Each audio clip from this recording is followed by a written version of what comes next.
everyone. Welcome to the 316th episode of the Internet of Things podcast. This is your host, Stacey Higginbotham, and your co-host, Kevin Toffel. And we have an awesome show for you today.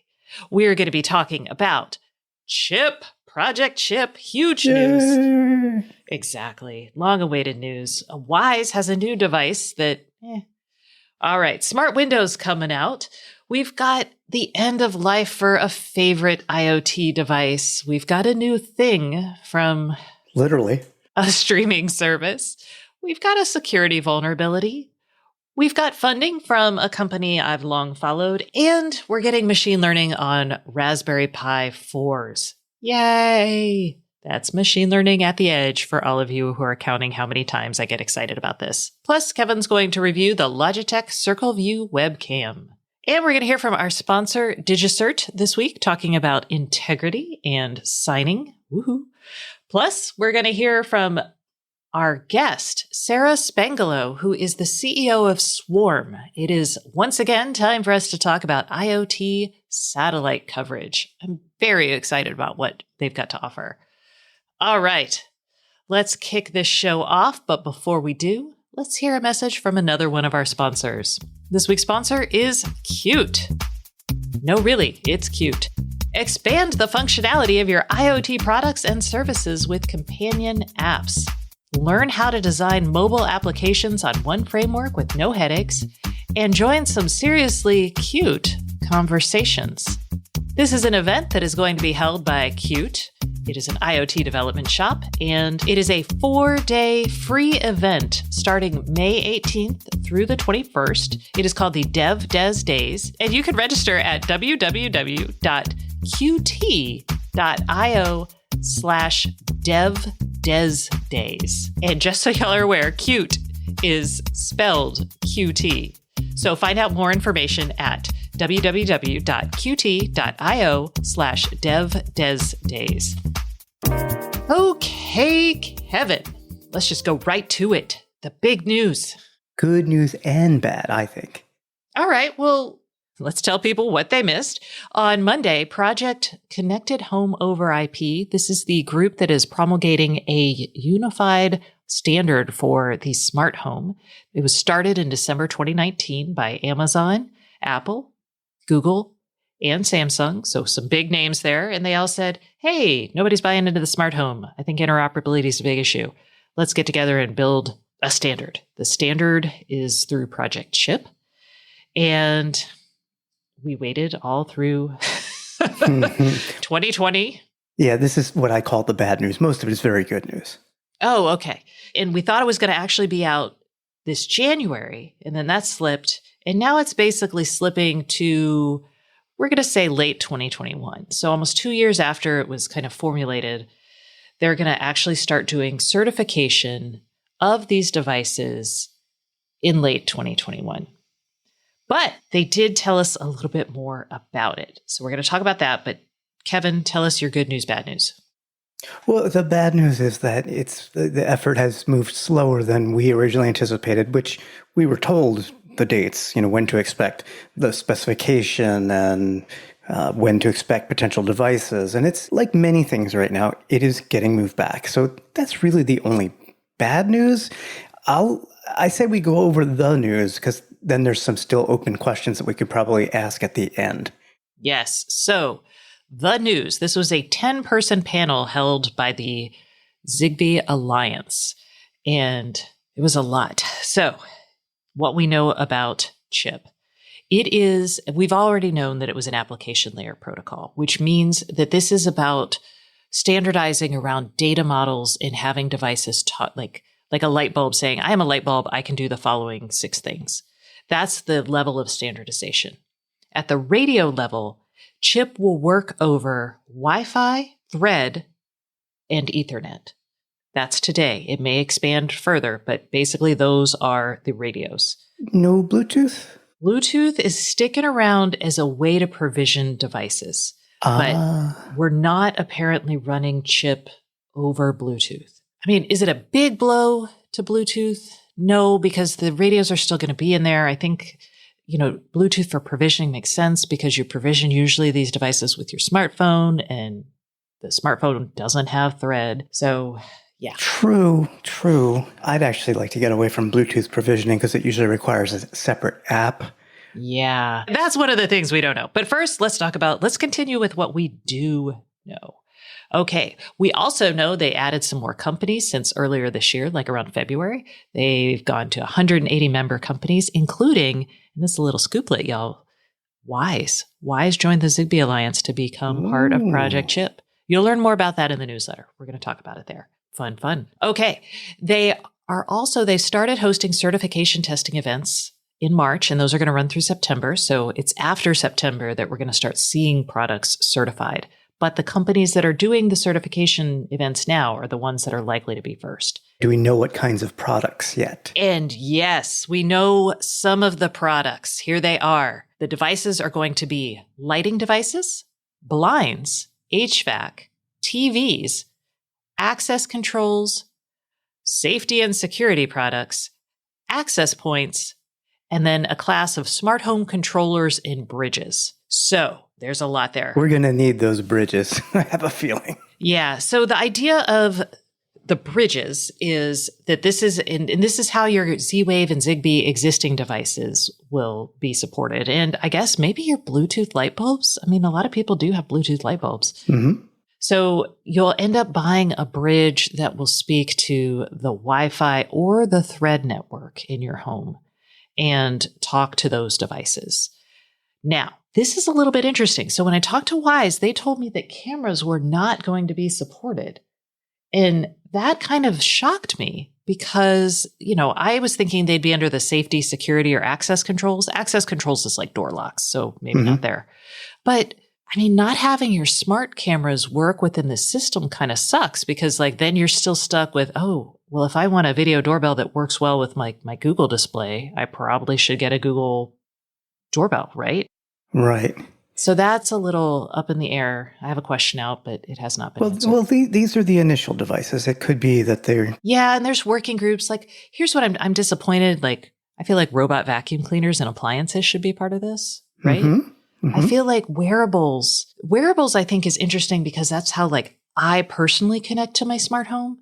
But it's also one of the things that's so closely tied to a mobile device ecosystem. And so I can see how Apple or even Amazon that doesn't have a device might be kind of let's ignore that for now. Well, it's interesting because this gets into one of the open questions. So I'll raise it now, but we can discuss it later. This worries me because you're right. Wearables are very much part of an ecosystem silo to a degree, more so than other products. How much will Chip bring down the silo walls? That was my biggest hope for this. We don't yet know, I don't think. No, we won't know until we can actually, right now, the only way to see the entire spec is to join the Zigbee Alliance and pay to be part of the Project Connected Home over IP. We could start a Kickstarter for it. That way we can get the... Oh my gosh! Y'all would probably support that. I'm kind of interesting. Send us Dogecoin, yes. No. Okay. Oh, no. Okay. So more on this. So one of the things we also learned was that Chip is using the data models from which let's all travel back in time to 2016, 2017, when the Zigbee Alliance was we have got to create these data models that are unified because way back in the day, Zigbee had all these profiles and some Zigbee devices didn't work with other Zigbee devices. It was a huge issue. So was trying to bridge some of that confusion. And those data models that they built, those are actually the data models that Chip is built on. So if you're familiar with those, if is not a mystery to you, you may know a little bit more about Chip than you think. And then a crazy thing happened on the call. Uh-oh. Assad Haq, who works with Comcast and is their member on the board, he was talking about security. And I'm really excited about this. Chip has a security standard built into it. So that's great because if you have a Chip certified device, you're going to get a couple elements on the security side. You're going to get AES 128-bit encryption between devices and between devices in the cloud. You're also going to get required over-the-air updates. Yay. And there's a requirement that things are built with kind of a focus on security by design. These are not all the things you need to have a secure device, but they're really good. I mean, like, this is nice. And then there's the blockchain. Of course there is. So I felt like everybody's ears just go whoop the second Assad Hawk mentioned, and we're going to have a blockchain. And I was like, what? They're not building tokens or offering tokens. What they're doing is creating a ledger or authenticating and understanding the provenance of a device. So it's going to have like a product ID, a vendor ID, and then you can also go there to look and see like the string of software updates that it's had. So you basically understand that this is a legit device that's on the network and who it's from and when it was last updated and all of this good stuff.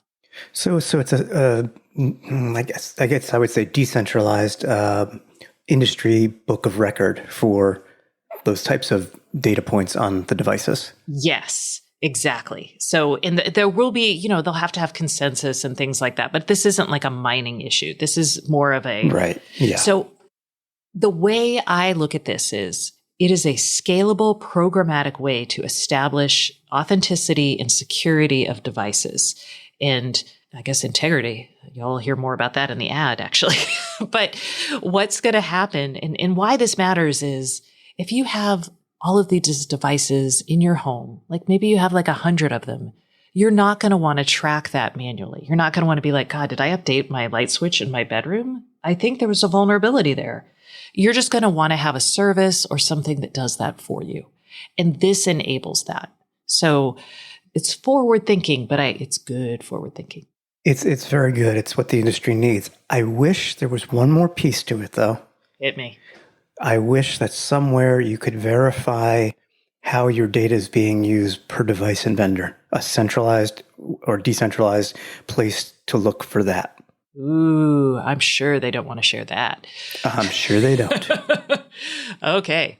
So let's talk about some questions that we have, or some more questions. So people asked, but there was a definite punt on, hey, how are Apple, Google, and Amazon going to implement chip in their device systems, right? Like, hey, can I easily switch between Google and Amazon in my house? Or Kevin, you had a great question. Can I just automatically rip and replace, go from one to the other? My thought is, and maybe this is too optimistic, is that device makers won't have to build multiple SKUs or products for the different ecosystems. It's just if somebody builds cameras, it can be one camera. You can use it with HomeKit, you can use it with Google, you can use it with Apple, whoever else is part of chip. So you're not tied to the ecosystem if you switch, well, I should say you're not tied to the device if you switch ecosystems. You're just not stuck in that rut of having the same, being limited, I guess I would say. Well, maybe not for cameras because we're a little. Well, there's that. Yeah. Yeah. Plus, that's everybody's subscription revenue. Money. Okay. The other thing, I don't know about the app situation. Like, and this is a big deal. Like, I know that when we'll talk about this later with your Logitech review, things like HomeKit, you don't have to have an app. You just add the thing.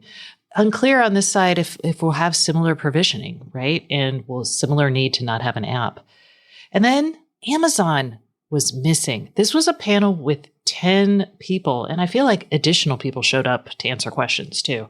And, someone from Google, SmartThings, Apple. I mean, Apple was there. Apple's never at these things. We had chip vendors, we had Tuya, but we didn't have Amazon. And I thought that was a weird... That's concerning to me, quite honestly, because Amazon, more so than Apple now, to me, really wants to own the relationships with the customers, own the data, own the ecosystem, and keep it locked in a sense. Look at Amazon Sidewalk versus the general LoRaWAN. Look at all the devices that work with Madam A, and that's it. Even wearables. I don't like that. Yeah, and they don't have a mobile play, and everyone else kind of, everyone else, the other three big players do. And they have the Madam A dev kit, right? So they have a board that just automatically drops Madam A on something. This isn't something that's easy to chipify, I don't think.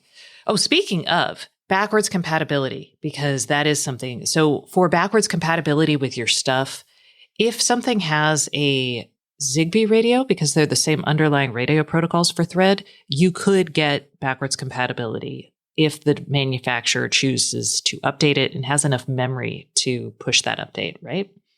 This is designed, the low bandwidth stuff will be Thread, the high bandwidth stuff will be Wi-Fi. So some of your devices will likely get updates, the newer ones, and some of the manufacturers may put out bridges that will bring you into the chip ecosystem. So I look for it's an open question if something like Philips Hue will need a bridge, but that's a good, the light bulbs will still be fine. You'll just replace your bridge. Mm-hmm. Okay. And those are still understandably open questions. I mean, if they're just going through certification processes now, I get it. But I think that's what most people are worried about when all this happens, assuming that the whole industry or most of it adopts this. People are going to be like, well, what do I have to replace now?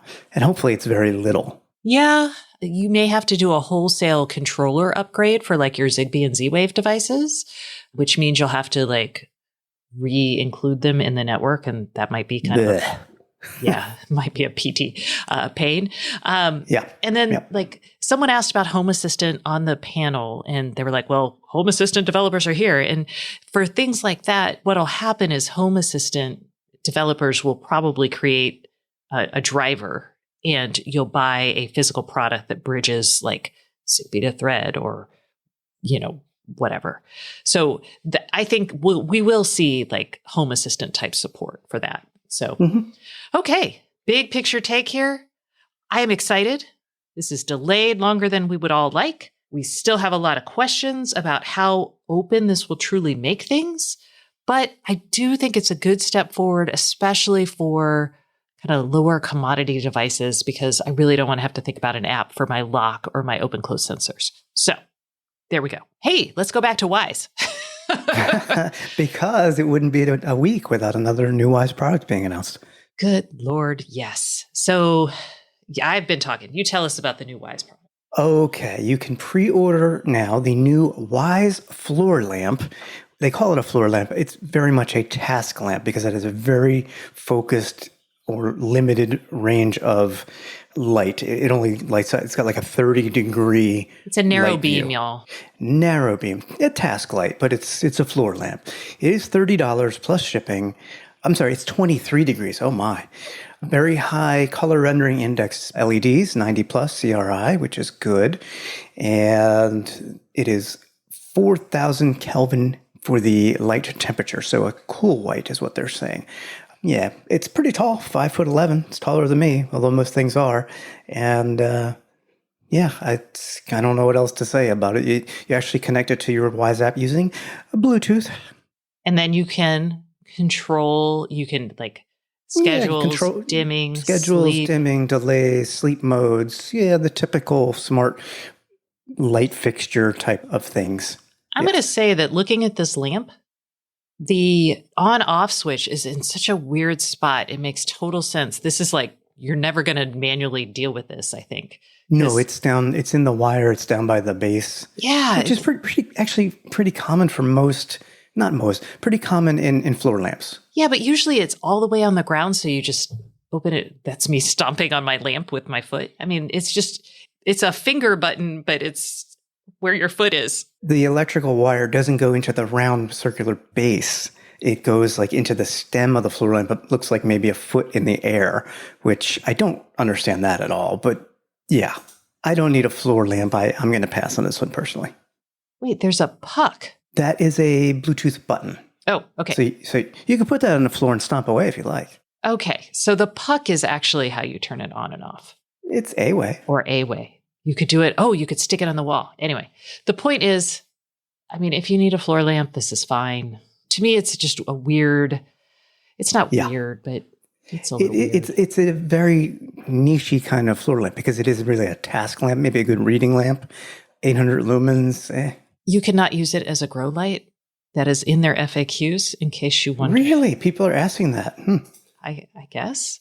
Wise is from Seattle. Right. We're all very focused on that here. And it is not going to support any integrations at this moment. So no Madame, no Google, no IFT, no HomeKit. Yeah. Boo. Just Wise. Okay. So if you're into that and it only comes in black, Shades of Henry Ford. Okay. Moving on to a different source of light, your windows. I don't know. Well, that was a good try at a segue. Wasn't it? Yes. This is more light blocking. Light blocking. Well, they let the light in and then you let them dim. Okay. This is very cool technology. I want it.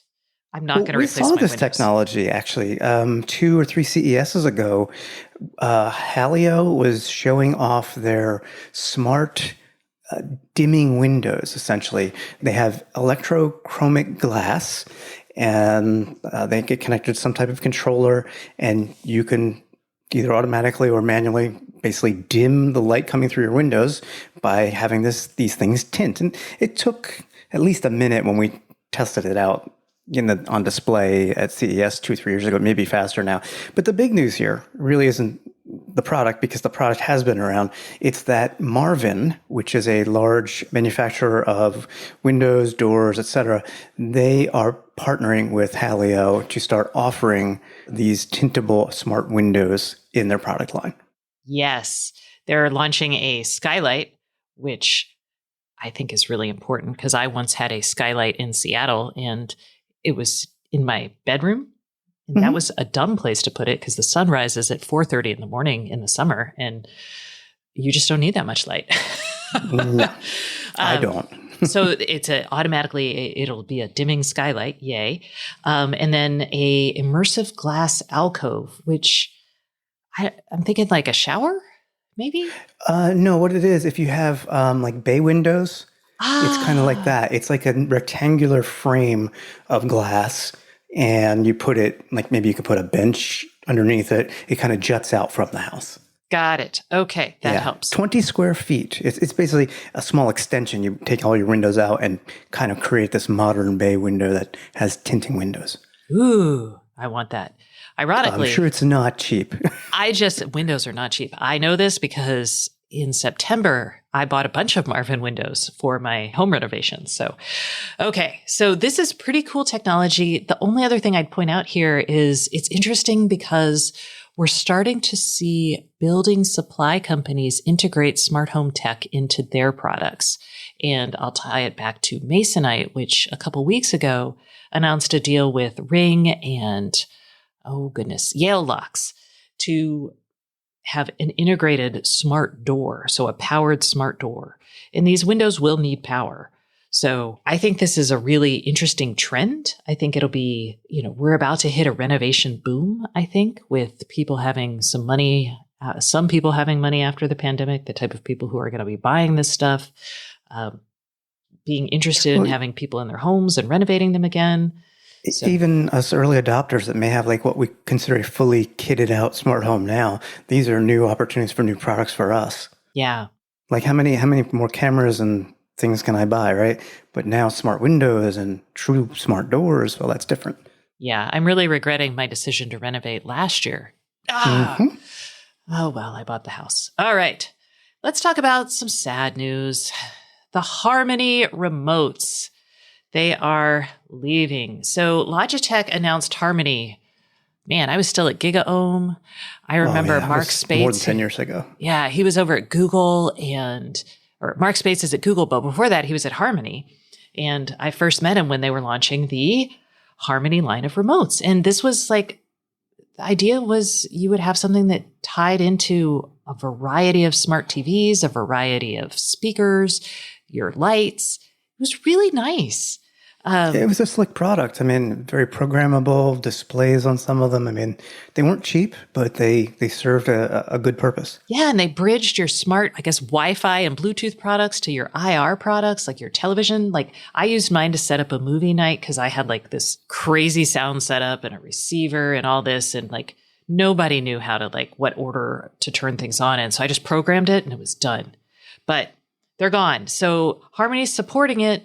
They're not going to sell anything more. And then eventually, once the current stock sells out, they're just not going to make any more. And then they'll support devices and update the platform. But it's a goner. It's a goner. So, okay. Mm-hmm.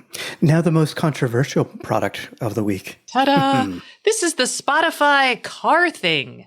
This is not a real product that you can buy. You have to go to Spotify, sign up, and pay for shipping, but they'll send you a free car thing. This is a device it's a dedicated Bluetooth controlled device for your car. Lets you control Spotify. It's got a little screen. It's got a big knob. And the idea is if your car doesn't have Bluetooth capability, I actually, up until 2015, I didn't have a car with Bluetooth in it. So it's still a thing that people don't have that. You can plug it into a USB outlet if you happen to have that, Bluetooth, even an aux port. The funny thing is, it also works with Android Auto and Apple CarPlay, which I find hilarious because those have displays already and no knob, maybe, but... Yeah, no knob and, I don't know. So... Yeah, just to be clear, this is to get the Spotify music from your phone to your car. Yes. This is not a standalone Spotify player. So apparently Spotify thinks they're solving a problem.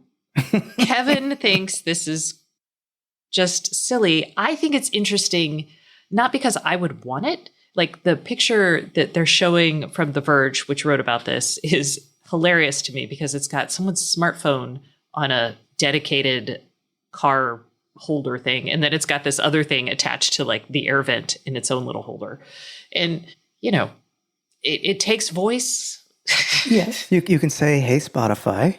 And it does solve a problem in that there are more physical controls to mess around with Spotify. And that's good because if you don't want to use voice, can't use voice, whatever, and you want to change things on Spotify, you are going to be looking for a touch screen on your phone to do things, or even a touch screen on here, I guess. But it solves a problem. But is it a really huge problem? I don't know. So I think this solves an interesting problem, which is how, as the maker of a connected service, right? How do you get people to value you?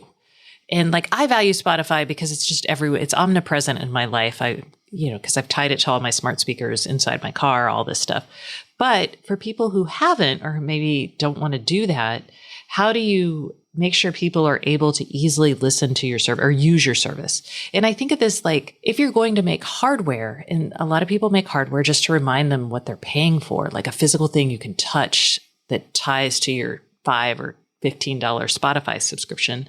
But think about something like Peloton, where you have a device that's tied to a service. It's just the device. Now that Peloton has the app, they went about it backwards, right? They built a device in the service, and then they're branching out to serve other people. In fact, my wife takes advantage of that because we bought a much less expensive exercise bike, but she subscribes to Peloton Digital for the classes. There you go. I just think it's an interesting kind of, what does a physical device that's tied to a connected service need to offer to make it worth the money? Obviously, in the Spotify case, you think it's silly. You said that this helps. It helps Spotify. Does it help? It probably helps Spotify more than it helps me, is where I guess my beef is. That's fair. But, if you didn't have Bluetooth in your car, maybe it would help you more. I don't know. No, you're right. I mean, there are cars. People have cars that don't have Bluetooth, or, they've got an aux port, no USB. I get that. I do. And that's fine. I just don't think this is all that. I don't see a long shelf life here for this. Okay. And that's fair. I wish they'd do something more like Mighty. I remember that. I still love my Mighty, actually. It's a tiny little... What is it? Look like a little MP3 player, essentially. Real small that you hook on your belt or whatever. Yeah, it's super small. It's got Bluetooth, or I had wired headphones, so whichever. But it was perfect for not bringing my phone out when I went running, which is big and clunky, right? When you're running, you don't necessarily need that. You would move your Spotify music to this. And that was it. Well, and I agree with that. That's why me and a gazillion other people are waiting for offline Spotify playback on Apple Watches and other devices. There are very, very few wearables that truly support offline Spotify. All right, Spotify, if you want a thing, go buy Mighty. Okay, let's move on to today's vulnerability of the week. Today's vulnerability of the week is name rec. Yay. This is a class of vulnerabilities that affects the TCP/IP stack. We actually saw this we saw a similar vulnerability with the Ripple 20 vulnerabilities that affected a piece of software. I don't know what to say. Yeah, well, at least it's not Telnet. That's one thing we can say. And specifically, the operating systems that are most vulnerable are very IoT, not all, but very IoT related. FreeBSD, which is, I'd say general purpose, IPNet, Nucleus.net stood out, and NetX. NucleusNet, you're probably more familiar with, I have a feeling, because it's more, I believe, like an industrial and machiney kind of space. Yes. I like your industrial machiney kind of space. It's one of many. So yes. Yeah. All right. Moving right along. Let's talk about funding. Density. This is a company that makes people tracking devices for commercial spaces. They added $25 million in additional funding. They have been going like gangbusters. We had the CEO, Andrew Farah, on the show early on, actually, in the pandemic, talking about people using it for people counting. And they also brought the former head of CBRE's commercial real estate group on as an employee, which is great because that is their customer base and they own a lot of property. So what I like about Density is they don't use cameras. So they're tracking people in a privacy aware way, and I appreciate that. So like it. All right. The final bit of news is Edge Impulse. This is a machine learning company. They are offering official support for the Raspberry Pi 4. This is an industrial Raspberry Pi. So now what you're going to be able to do is, for very little money, create some ML models. Thank you. Yeah. Yeah. Well, no, it's actually kind of neat. We tried to do some of this with our own code in class about 2 years ago, and it was very challenging. And as I look at some of the projects and results of the training models using the Edge Impulse and the Raspberry Pi 4, it looks like it makes it very easy. Like you can train something, a camera, for example, to detect what type of bird is sitting out your window with a certain percentage of certainty. Just one example. It's a very common example. Well, I don't know. And you've also got like optical character recognition for signage and things like that. So, I just think it's neat because anybody could get into this. And I think it would be smart for people, younger people especially, to get into AI, ML, and object detection because we're very early on and you don't need to spend a lot of money to start learning this stuff. Exactly. All right. Man, we are just talking up a storm. Okay, let's talk about the Logitech Circleview webcam. Were you as excited about this device as you were about the doorbell? I was as excited because it uses similar optical technology. It's also cheaper. The doorbell's $199 and this HomeKit compatible security camera is $159.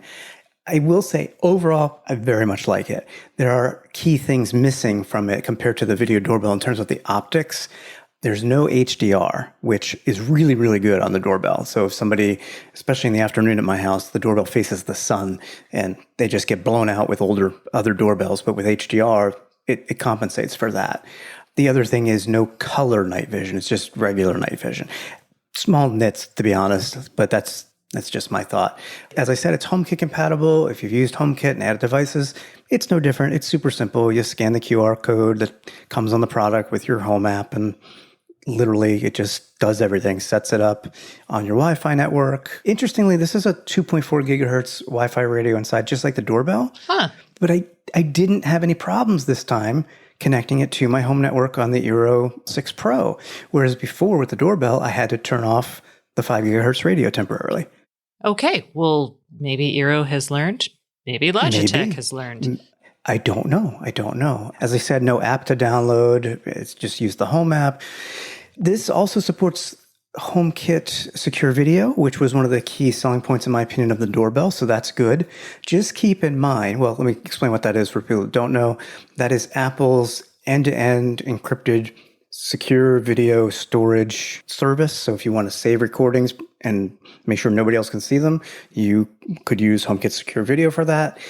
However, it does require an iCloud subscription, a data subscription of at least 200 gigabytes, which is what I put my family on for the testing of the doorbell.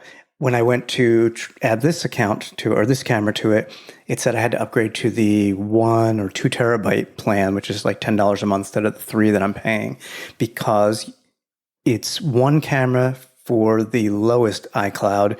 It's up to 5 cameras for the next tier. So I just turned off recording from the doorbell and just used my same account with us. So just a test, and it works really, really well. I'm amazed at the image quality and the field of view. They say 180 degrees. I haven't measured it to the degree, but I would say, yeah, it's about 180 degrees. It's ridiculously wide. It is. Unbelievably wide. Although horribly unflattering if you're standing in it. Yes, as I was. Thank you so much. Mm-hmm. Those fisheye lenses, they don't do anything for your I agree. confidence. At the edges, things start really getting distorted. Now, this is indoor or outdoor use. It's waterproof. The cord is built in. It's 10 feet long and USB on the end.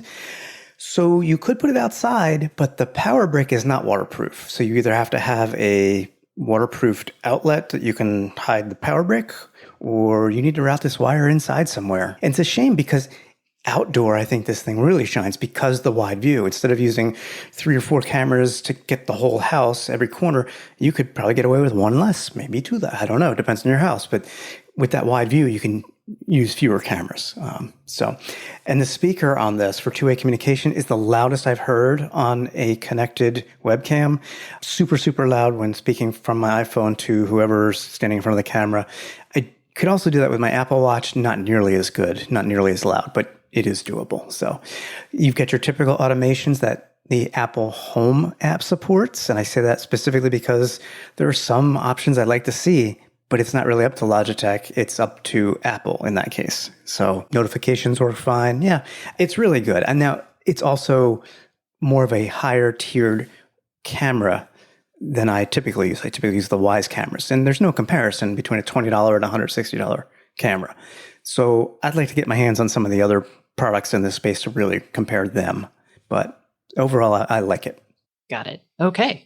And I just want to confirm to everybody, we were kind of doubting. Were we doubting? I don't know. Cameras are not supported with chip. I'm just going to say that. Since we're talking about cameras, we started with chip. We'll end with chip. Actually, we're going to end with our voicemail.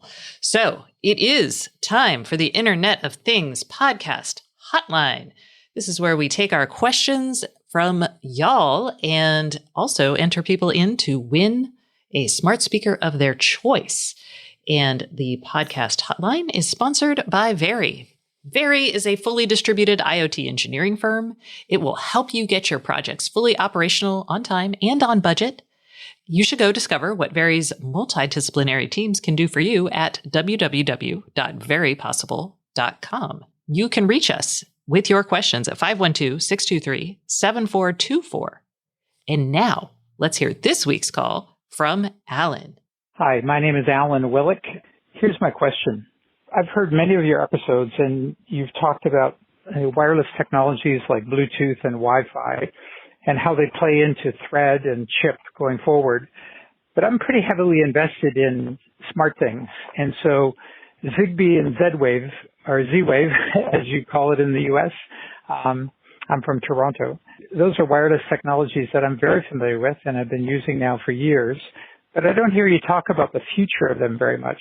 So I'm very curious to know what you believe is the future of Zigbee and Z-Wave going forward, with or without Thread and chip, in terms of the network topologies.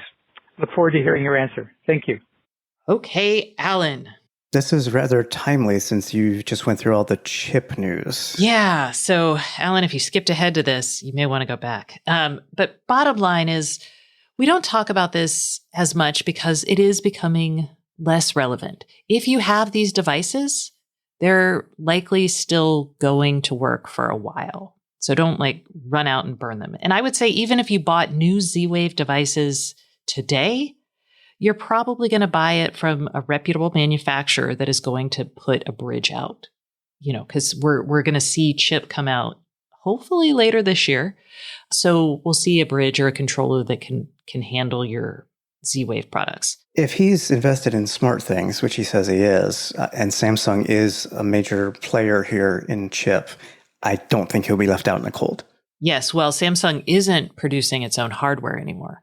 So Samsung's just offering the software on smart things. So AOTech to the rescue. AOTech is your man, or your company rather. The other thing, so I would say in 6 years, I don't know if we're going to see a lot of new Zigbee and Z-Wave stuff coming in the market. So Silicon Labs is testing with Z-Wave long range line of sight transmission for up to a mile, which that's a lot. That's a far range. And so I think if you look at something like that, you might be able to see Z-Wave devices that are designed for the garden or outside the house. So we get tons of questions about like open close sensors for shed doors or motion detection for a long driveway or a mailbox. I would be interested in like moisture sensors for my garden.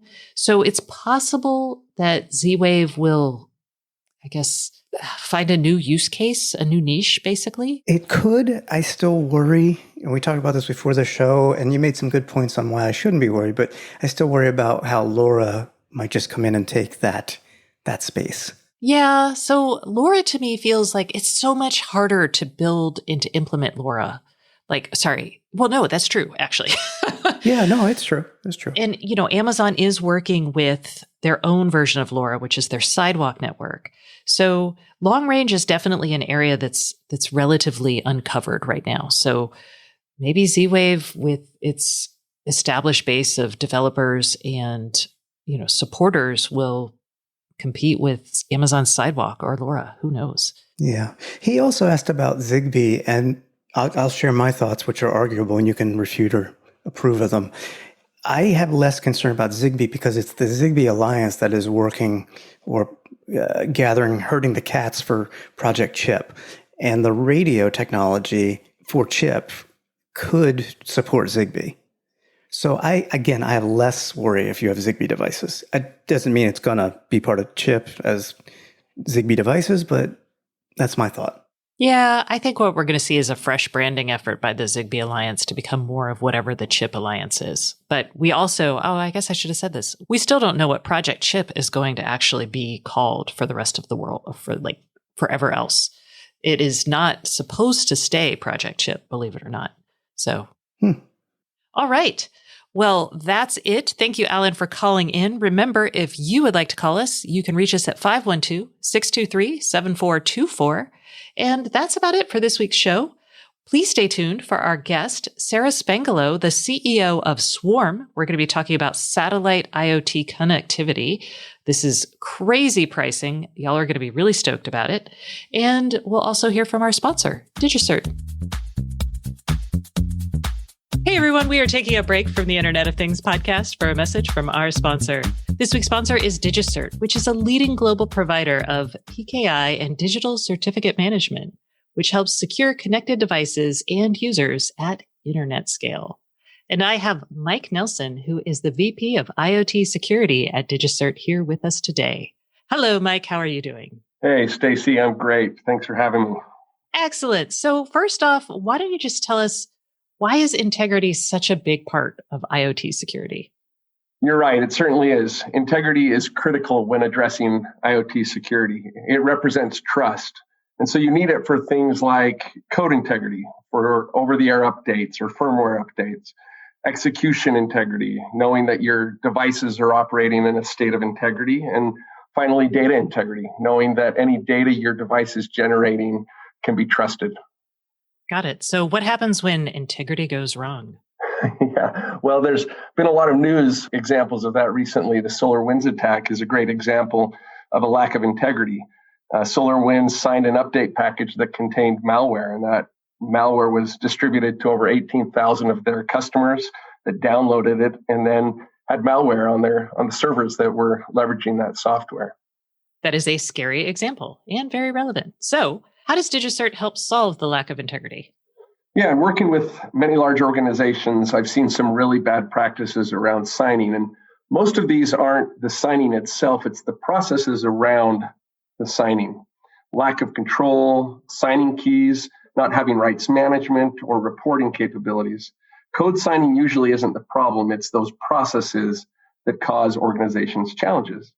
digicert has a secure software manager built on our modern PKI digicert One platform that helps organizations establish scalable and controlled processes around signing events throughout their entire organization. Things like signing workflows that need to be automated are an important part of development process.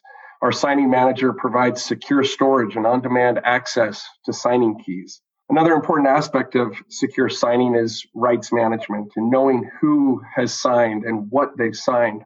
Our platform provides comprehensive rights management, giving you full control over all of the signings. And finally, in addition to these great features, our platform provides full reporting and auditability of the entire system. So you can know from an organizational perspective and have visibility into all the signing events going on. Sounds great. All right. Well, Mike, where can I go to learn more about digicert? Your listeners can learn more about our secure signing manager at digicert.com.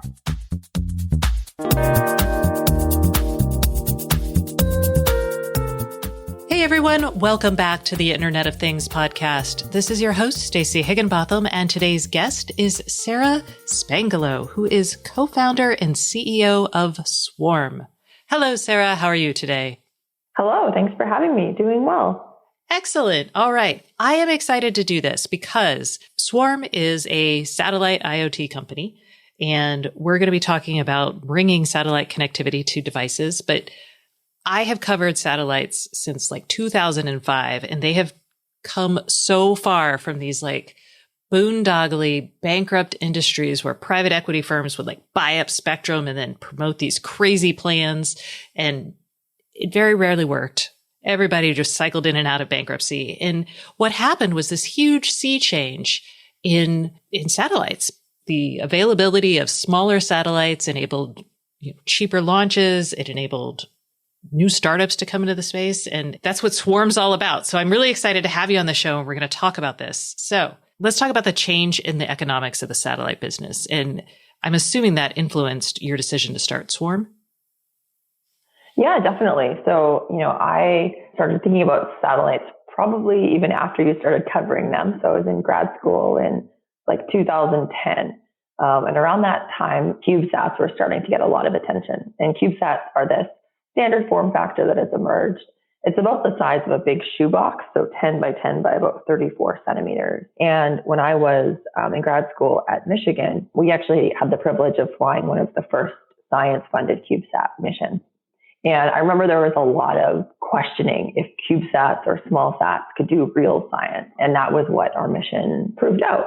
And at that time, that was super cool to think that something that we could hold in our hands could do useful science, right? And obviously, we've come a long ways from that in 10 years. And we've seen lots of science CubeSats be launched by universities, by JPL, where I later worked, and by government. And then we've also seen this emergence of small sat companies like Planet Labs and Spire that are doing imaging and AIS, super useful stuff from this super tiny platform. And yeah, that was totally part of the motivation for starting Swarm.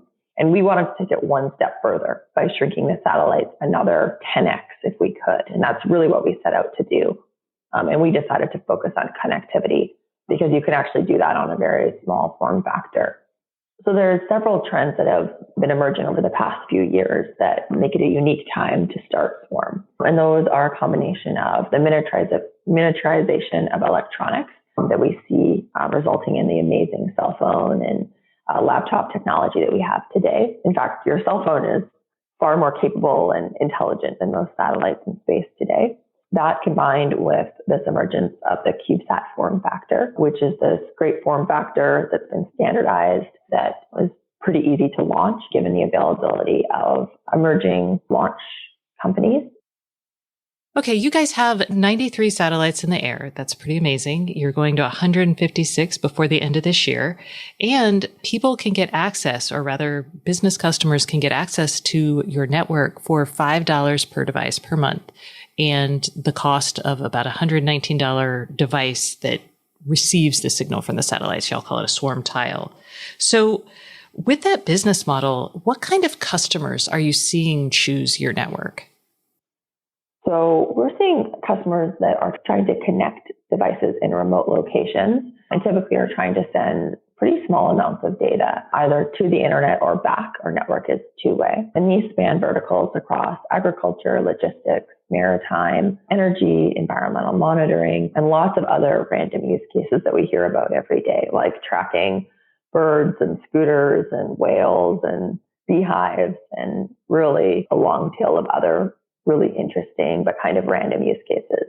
We're typically dealing with customers that are frustrated with existing connectivity solutions. So maybe they've typically used cell, but cell actually only covers about 10% of the Earth's surface area, leaving 90% disconnected. And they're looking for different solutions to be able to connect.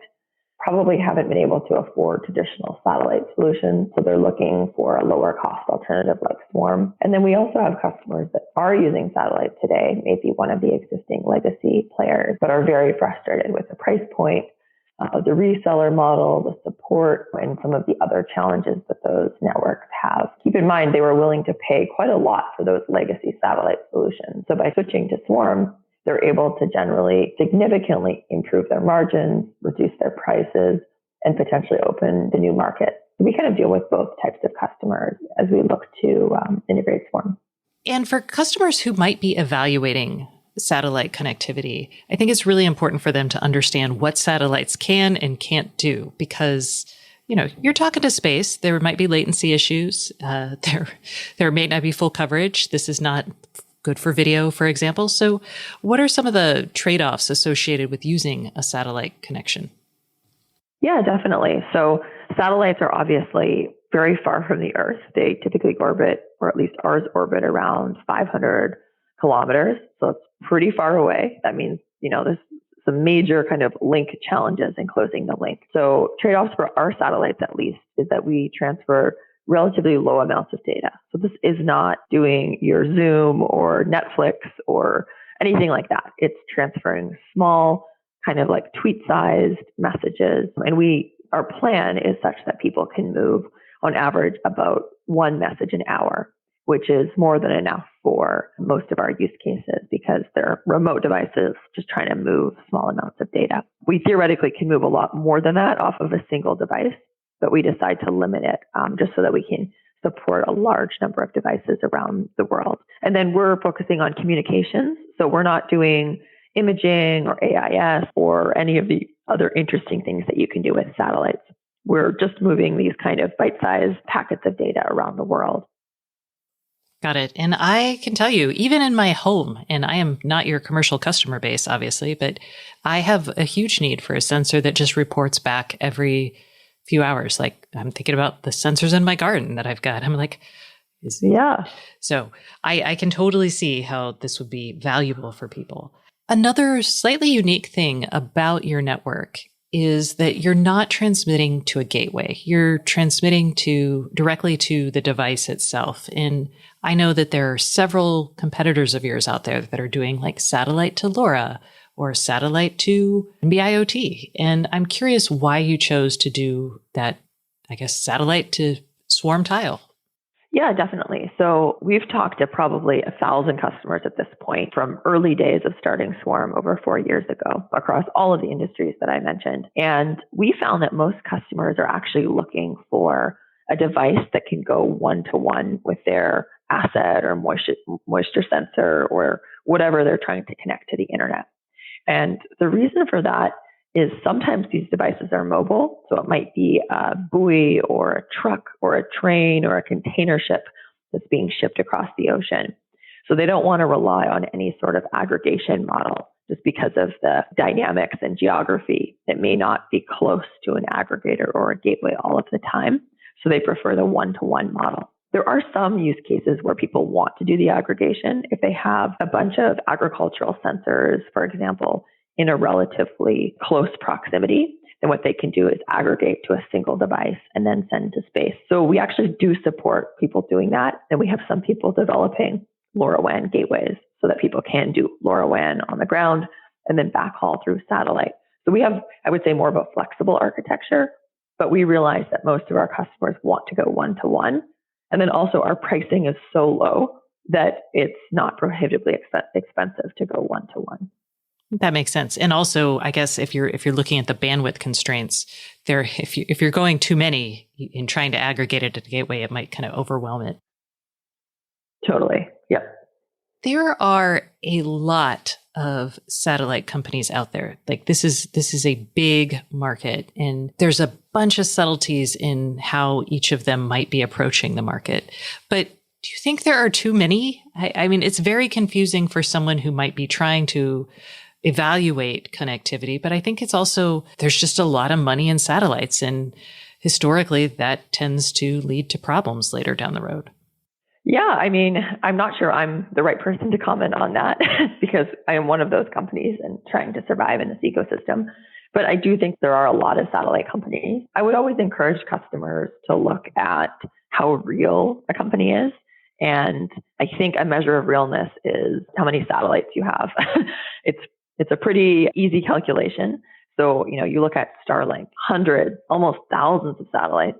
Swarm, dozens of satellites, almost 100 satellites. We offer a real service right now. We're commercially live. We're working with commercial customers around the world. So I think that it's really important to look at that. And then, the long-term feasibility of the company. And that often comes down to the capital raised, the capital required, the team, and if they can execute.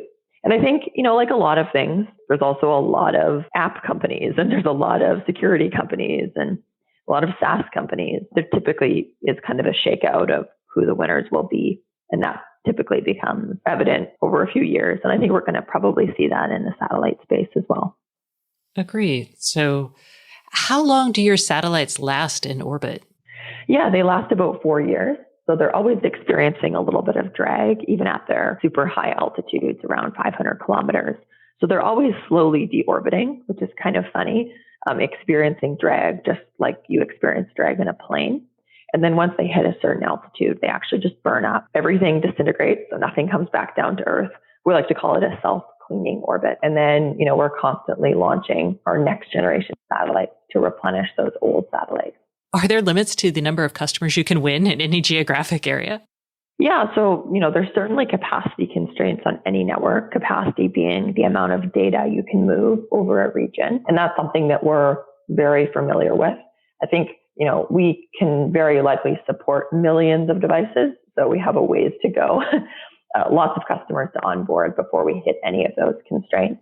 And we try to do really smart things on the networking and limiting the amount of data that every single device can send so that we can get a lot of users on that network. But of course, we will eventually hit a capacity constraint, like any network, really. Any even cell or Wi-Fi or Bluetooth network has capacity limitations. And, we've already started thinking about what we do next to try to solve for some of those capacity limitations. And we have some really cool ideas.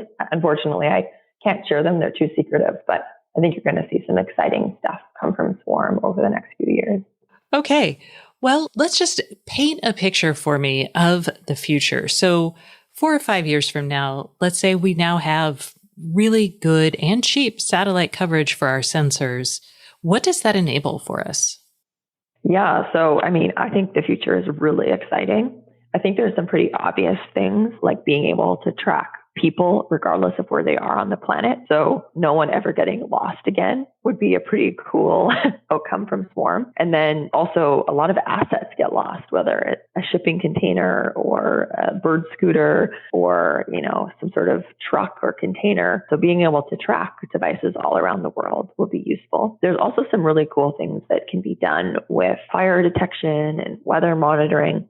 So if we had sensor networks that better detected whether or not there was smoke and fire throughout California, for example, and Australia and all places in the world that experience fires, we could better hone in on where they start and hopefully, shut them down and be able to send crews earlier to those locations. And that could have a significant impact on the environment, but also health implications. We had horrible fires here in California last summer for weeks and weeks, and it was really, really devastating. And then weather sensors. So if we're able to better predict weather patterns, then we can be more intelligent about determining flight paths and shipping paths. And that can help us significantly reduce CO2 emissions.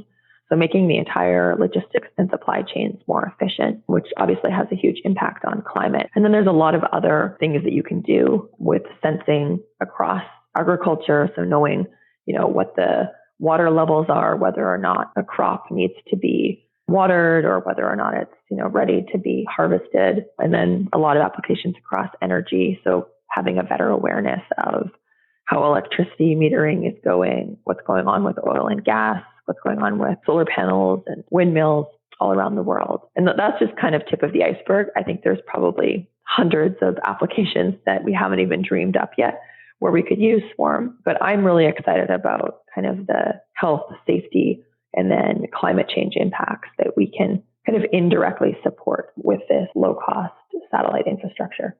So some of these things that you've mentioned are both, they're real-time. They would benefit from having real-time connectivity. So something like more GPS orientation, or maybe even like a LoRa or a constant stream of data.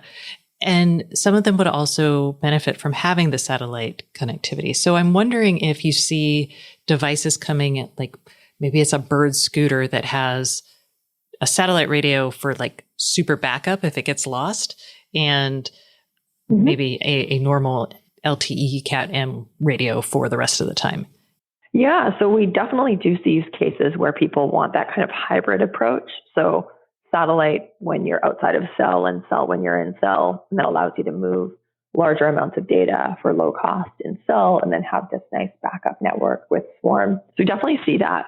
We also see some people deciding to totally just scrap the cell and switch to satellite because they want one continuous carrier over the entire globe. When you can imagine a company like Ford, who we're partnering with, they have to go and cut cell phone deals with every European country. Like, imagine the headache that is. And if they could work with Swarm and only have a single carrier for global coverage, that's very attractive and might be more economical for that type of application.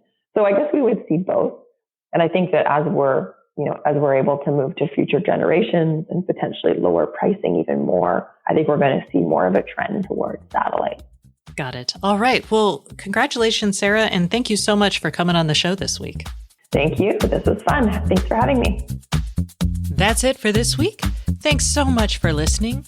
And remember, if you'd like more IoT news, sign up for my newsletter at stacyoniot.com. We'll see you next week.